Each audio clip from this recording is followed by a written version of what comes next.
Câmara dos Deputados aprova a PEC que amplia a proteção judicial de parlamentares e presidentes de partidos. E você vai ver ainda. Suspeito de participar de execução de ex-delegado-geral é preso em São Paulo. E ainda, Polícia Federal cumpre mandados em operação contra a corrupção e danos ambientais por mineradoras. Essas e outras notícias você confere agora no Redação Hit. Olá, bom dia para você. Agora é 11h30 pelo horário de Brasília. Uma ótima quarta-feira para você que decidiu ficar bem informado na primeira edição do Redação Hit. Vamos agora aos destaques deste dia 17 de setembro. A Câmara dos Deputados aprovou a PEC que amplia a proteção judicial dos parlamentares e presidentes de partidos. A proposta permite que deputados e senadores barrem a prisão de colegas. No início da madrugada, a Câmara derrubou o destaque sobre o voto secreto na PEC por falta de quórum para a aprovação. A proposta de emenda à Constituição que dificulta o andamento de processos criminais contra deputados e senadores, incluindo até mesmo a execução de mandados de prisão, foi aprovada na noite desta terça-feira pelo plenário da Câmara dos Deputados, em Brasília. O texto base, que dependia de 308 votos para avançar, foi aprovado em 2 turnos de votação. No primeiro turno, a PEC foi aprovada por 353 parlamentares e outros 134 deputados votaram contra o projeto e houve uma abstenção. Já no segundo turno, a PEC passou com o voto favorável de 344 deputados. A PEC determina que qualquer abertura de ação penal contra parlamentar depende de autorização prévia da maioria absoluta do Senado ou da Câmara. Além disso, a proposta concede foro no Supremo Tribunal Federal para presidentes de partidos com assentos no parlamento. A chamada de PEC da blindagem foi articulada pela maioria dos líderes da Câmara com o apoio da oposição liderada pelo Partido Liberal. A bancada do Partido dos Trabalhadores orientou o voto contrário, mas 12 deputados da legenda ainda votaram a favor em primeiro turno. Também houve apoio à PEC entre deputados de outros partidos da base. Agora, a PEC será enviada ao Senado. Se avançar entre os senadores processos judiciais, seja por desvio de emendas parlamentares ou outros crimes, só poderão ser julgados no Supremo com autorização dos parlamentares. E o Brasil aguarda os vistos dos Estados Unidos para a delegação brasileira poder participar na semana que vem da Assembleia Geral da ONU em Nova York. Segundo o governo, os Estados Unidos já emitiram alguns documentos. O ministro das Relações Exteriores, Mauro Vieira, disse nesta terça-feira que os Estados Unidos já emitiram alguns vistos para a delegação do Brasil, que deve participar da Assembleia Geral da ONU na próxima semana em Nova York. O atraso ocorre em um momento de tensão entre Brasília e Washington pelo julgamento do ex-presidente Jair Bolsonaro, condenado na semana passada a 27 anos de prisão por tentativa de golpe de Estado, entre outros crimes. Já foram liberados alguns e os Estados Unidos, na condição de país sede da ONU, têm, pelo compromisso no acordo de sede, o compromisso de conceder esses vistos. Um dia antes, funcionários do Brasil e das Nações Unidas manifestaram sua estranheza por ainda não terem sido concedidos os vistos para parte da delegação brasileira. O ministro esteve nesta terça-feira no Rio de Janeiro para a cerimônia de assinatura do Acordo de Livre Comércio entre o Mercosul e a Associação Europeia de Livre Comércio, grupo formado por Noruega, Suíça, Islândia e Liechtenstein. Hoje damos um sinal claro de que, mesmo em um mundo marcado por tensões comerciais e pelo aumento do protecionismo, seguimos defensores do comércio internacional, fundado em regras como instrumento para elevar o crescimento econômico e a prosperidade de nossos povos. As conversas entre os dois blocos começaram em 2017 e 2 anos depois chegaram ao entendimento, que passou então para uma fase de revisão. Em julho, as negociações para o Acordo de Livre Comércio foram finalizadas durante uma cúpula semestral em Buenos Aires do Bloco Mercosul, composto por Argentina, Brasil, Paraguai, Uruguai e Bolívia. Jair Bolsonaro apresentou melhora parcial nesta quarta-feira e terá a saúde monitorada. Ele passou mal na tarde de ontem e deixou a prisão domiciliar para ser internado no hospital.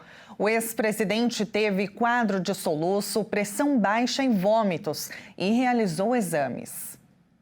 O ex-presidente Jair Bolsonaro, que deixou a prisão domiciliar para ir ao hospital na tarde desta terça-feira, está estável, disse seu filho mais velho, o senador Flávio Bolsonaro. O ex-presidente passará a noite em observação, afirmou Flávio. E hoje foi um episódio mais drástico, em que o soluço dele foi aumentando. Ele, quando, às vezes, pela repetição, ele diz que trava o diafragma dele. Ele teve um episódio de vômito a jato, né, com força, que ele ficou quase 10 segundos sem respirar. O jeito que ele conseguiu de aliviar e voltar a respirar foi fazendo isso, com vômito forte, né, com tontura, uma pressão muito baixa. Uma equipe médica viajará de São Paulo a Brasília para reforçar os cuidados com a saúde de Bolsonaro, indicou o senador. Após realizar exames, Bolsonaro recebeu medicação intravenosa, divulgou a ex-primeira-dama Michele Bolsonaro no Instagram. O presidente, de 70 anos, foi condenado na semana passada a 27 anos de prisão por uma tentativa de golpe de Estado, em um julgamento histórico no Supremo Tribunal Federal. E agora a gente fala sobre o caso do ex-delegado-geral Rui Ferraz Fontes, que foi morto em São Paulo.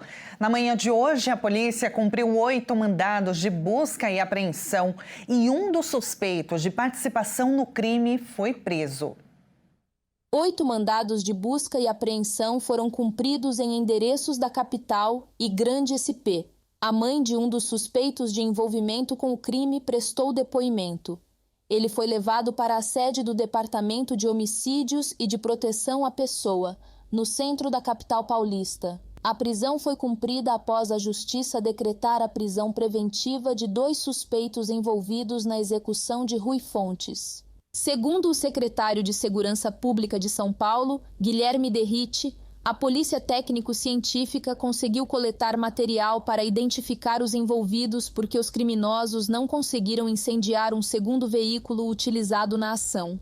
Os suspeitos foram identificados por meio de impressões digitais. O crime aconteceu na noite de segunda-feira. O ex-delegado-geral da Polícia Civil de São Paulo foi assassinado a tiros, em Praia Grande, litoral paulista. Imagens de câmeras de segurança mostram os criminosos perseguindo o carro da vítima, mas ao tentar fugir, foi atingido por um ônibus. Em seguida, armados com fuzis, os suspeitos se aproximam e atiram em Rui Fontes. Após o crime, os criminosos fugiram. Durante a ação, uma jovem foi baleada na perna e recebeu atendimento. Outro jovem, de 19 anos, sofreu fratura no osso da perna. Ele segue internado e deve passar por cirurgia. Rui Ferraz Fontes ocupava atualmente o cargo de secretário de administração da Prefeitura de Praia Grande. Ele atuava contra a facção criminosa Primeiro Comando da capital e era considerado um dos principais inimigos da facção. E a Polícia Federal faz uma operação contra a corrupção no setor de mineração em Minas Gerais. Um dos diretores da Agência Nacional de Mineração, Caio Mário Trivelato Seabra Filho, foi preso. Outro detido é o ex-diretor administrativo da Polícia Federal, Rodrigo de Melo Teixeira, que agora atuava na Companhia de Pesquisa de Recursos Minerais. O grupo investigado teria obtido lucro de R$1,5 bilhão. A Polícia Federal e a Controladoria Geral da União cumprem mais de 100 mandados judiciais em uma operação contra uma organização criminosa, que seria responsável por crimes ambientais, corrupção e lavagem de dinheiro em Minas Gerais. A Operação Rejeito ainda conta com o apoio do Ministério Público Federal e da Receita Federal. A ação teria obtido lucro de R$1,5 bilhão e teria projetos em andamento com potencial econômico superior a R$18 bilhões. O grupo investigado teria corrompido servidores públicos em diversos órgãos estaduais e federais de fiscalização e controle na área ambiental e de mineração. O objetivo seria o de conseguir autorizações e licenças ambientais fraudulentas. As autorizações eram usadas para explorar irregularmente minério de ferro em larga escala, incluindo locais tombados e próximos a áreas de preservação ambiental. No total, são cumpridos 79 mandados de busca e apreensão, 22 mandados de prisão preventiva e afastamento de servidores públicos, além do bloqueio de R$1,5 milhão e suspensão de atividades de pessoas jurídicas envolvidas nos crimes. Segundo a Força Tarefa, a prática tem consequências ambientais graves e causa risco de desastres. A organização criminosa teria atuado para dificultar as investigações e o monitorando feito por autoridades. Além disso, teria usado vários artifícios para lavar o dinheiro.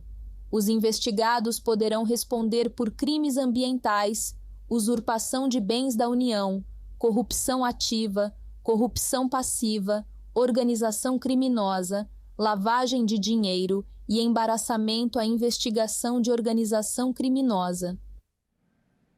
E a Polícia Civil do Rio de Janeiro prendeu ontem 45 pessoas e resgatou centenas de animais na maior operação contra o tráfico ilegal de vida selvagem já realizada no Brasil, o país mais biodiverso do mundo.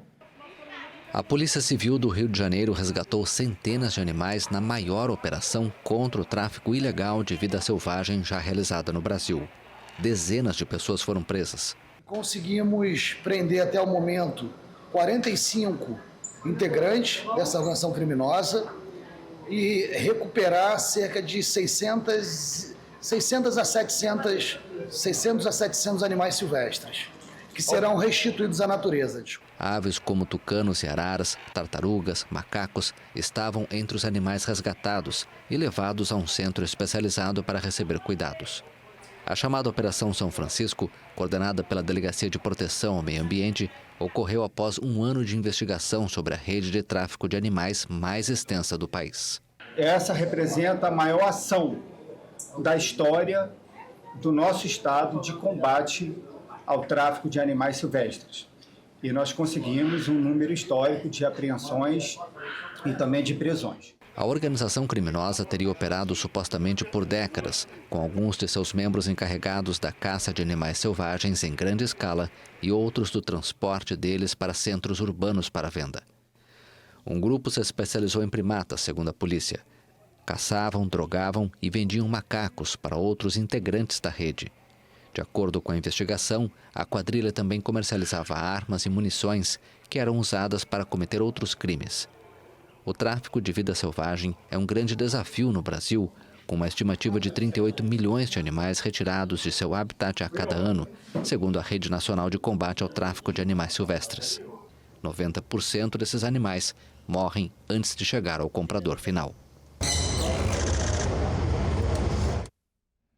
E veja a seguir, Donald Trump é recebido no Reino Unido para visita de Estado.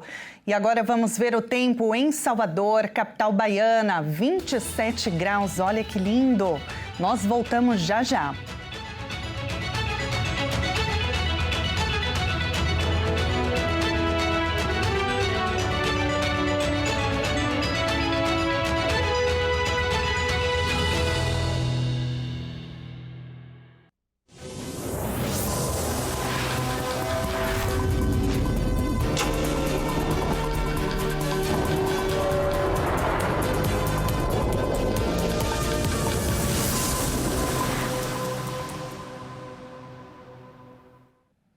O Redação Hit está de volta agora pelo horário de Brasília, 11 horas e 46 minutos.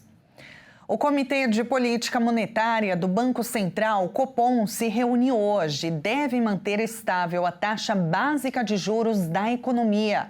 Atualmente, a Selic está em 15% ao ano, que é o maior patamar em quase 20 anos. Economistas do mercado financeiro apostam que a taxa será mantida inalterada por um longo período de tempo. A projeção é de que o juro comece a cair no final de janeiro do próximo ano. A taxa básica de juros da economia é o principal instrumento do Banco Central para tentar conter as pressões inflacionárias. E olha, Tyler Robson é o suspeito de assassinar o ativista conservador americano Charlie Kirk. Ele foi acusado de homicídio qualificado, entre outros crimes. O promotor de Utah, Jeff Gray, disse que vai pedir a pena de morte caso ele seja considerado culpado. Estou protocolando uma notificação de intenção de buscar a pena de morte. Não tomo essa decisão livianamente, e é uma decisão que tomei de forma independente como promotor do condado, com base exclusivamente nas evidências disponíveis, nas circunstâncias e na natureza do crime. Kirk, de 31 anos e aliado próximo do presidente Donald Trump, morreu baleado em 10 de setembro durante um evento em uma universidade de Utah. Segundo as autoridades, Robson, de 22 anos, utilizou um rifle com mira telescópica para matar Kirk. O jovem foi preso após 33 horas de perseguição e, no total, responderá à justiça por 7 acusações. Segundo a promotoria, Robson teria dito a um colega de quarto que estava cansado do ódio do influenciador. Ao inaugurar uma conferência conservadora em Assunção, no Paraguai, o presidente argentino Javier Milei homenageou nesta terça Charlie Kirk. No evento, Milei alertou contra o que considerou as terceiras vias entre a direita e o socialismo. E olha, agora a gente fala de um caso que, ronda um mistério até hoje. O principal suspeito do desaparecimento da britânica Madeleine McCann em Portugal em 2007, ele foi libertado da prisão na Alemanha hoje, quarta-feira, após cumprir pena por estupro em outro caso. Christian Bruckner cumpriu uma pena de 7 anos por estuprar uma americana de 72 anos em 2005, na região do Algarve, em Portugal, onde Maddie desapareceu. Promotores em Braunschweig o acusaram de estar por trás do desaparecimento de Maddie, um dos casos mais cobertos pela imprensa mundial e que gera interesse há anos. Mas a falta de provas conclusivas impediu as autoridades de indiciar Bruckner, que nega as acusações. Um promotor alemão que não conseguiu impedir a libertação expressou preocupação em entrevista recente à AFP sobre a libertação de um indivíduo considerado intrinsecamente perigoso. Maddie, então com 3 anos de idade, desapareceu do apartamento de férias da família na cidade de Praia da Luz, no Algarve, em maio de 2007, enquanto seus pais jantavam em um restaurante próximo. Apesar de uma extensa busca internacional e de várias pistas, nenhum vestígio dela foi encontrado e ninguém foi acusado pelo desaparecimento. E os Estados Unidos confirmaram um novo ataque a um embarque próximo à Venezuela, um total de 3 neste mês, elevando a tensão na região. O governo de Nicolás Maduro reagiu dizendo que o país enfrentou uma agressão de caráter militar e prometeu defender a soberania. O presidente dos Estados Unidos, Donald Trump, afirmou que seu país eliminou 3 embarcações em frente à Venezuela, um dia depois de confirmar um segundo ataque contra lanchas que supostamente traficavam drogas no Caribe. Ao responder a uma pergunta de um jornalista sobre qual mensagem queria enviar ao presidente venezuelano Nicolás Maduro, acrescentou: "Parem de enviar drogas para os Estados Unidos." Nas últimas semanas, os Estados Unidos deslocaram 8 navios para o sul do Caribe, no que definiram como manobras contra o narcotráfico internacional. Em 2 de setembro, o governo americano informou sobre um primeiro ataque no Caribe contra uma lancha supostamente de narcotraficantes, que deixou, segundo Trump, 11 mortos. Na segunda-feira, o mandatário anunciou na plataforma Truth Social outro ataque na zona de responsabilidade do SOFCOM, o Comando Militar dos Estados Unidos para a América do Sul e o Caribe. Esse ataque teria matado 3 venezuelanos, classificados por ele como narcoterroristas. Como parte da operação, os navios americanos no Caribe também teriam detido e revistado no domingo um barco de pesca de atum venezuelano, segundo denúncia feita por Caracas. A Casa Branca acusa Maduro de estar à frente de uma rede de tráfico de drogas, o Cartel de los Soles, cuja existência é alvo de debate. O presidente venezuelano, que nega as acusações, denunciou na segunda-feira que há uma agressão em curso de caráter militar e afirmou que seu país exercerá seu direito legítimo de se defender. Os ataques provocaram uma mobilização militar na Venezuela, mas também a preocupação de outros países da região, como Colômbia e Brasil. O presidente dos Estados Unidos, Donald Trump, iniciou a sua visita oficial ao Reino Unido com um dia de pompa no castelo de Windsor, junto à família real britânica. Cavalos, carruagem, banquetes e muita pompa. Donald Trump está sendo recebido com tudo de melhor que a tradicional monarquia britânica tem a oferecer. Sob um céu cinzento, o presidente e sua esposa Melania foram recebidos ao desembarcar do helicóptero pelo príncipe e princesa de Gales, William e Kate, e pelo rei Charles III e a rainha Camila. O presidente dos Estados Unidos vai passar este primeiro dia de sua visita com a família real inglesa em Windsor. O líder americano terá 2 noites no castelo, uma das residências oficiais da monarquia britânica, longe de uma manifestação convocada contra ele em Londres. Em sua segunda visita oficial ao Reino Unido, a primeira no atual mandato, todos os eventos serão realizados a portas fechadas, longe de multidões devido à impopularidade do magnata no país. E olha, mudando de assunto, em 2022, ela foi eleita uma das 9 cidades brasileiras com menor custo de vida. Nós vamos conhecer agora um pouco de Imperatriz, no Maranhão. Localizada a 629 quilômetros de São Luís, Imperatriz é a segunda maior cidade do Maranhão com mais de 270 mil habitantes. É conhecida como Portal da Amazônia, além de ser um importante polo de desenvolvimento regional com uma economia baseada em serviços e indústria, e um destino para turismo de negócios e ecoturismo. O município é um ambiente multicultural, resultado da miscigenação que se acentuou com a construção da rodovia Belém-Brasília. E a gente abre, então, a nossa câmera ao vivo de Imperatriz para ver o tempo neste momento.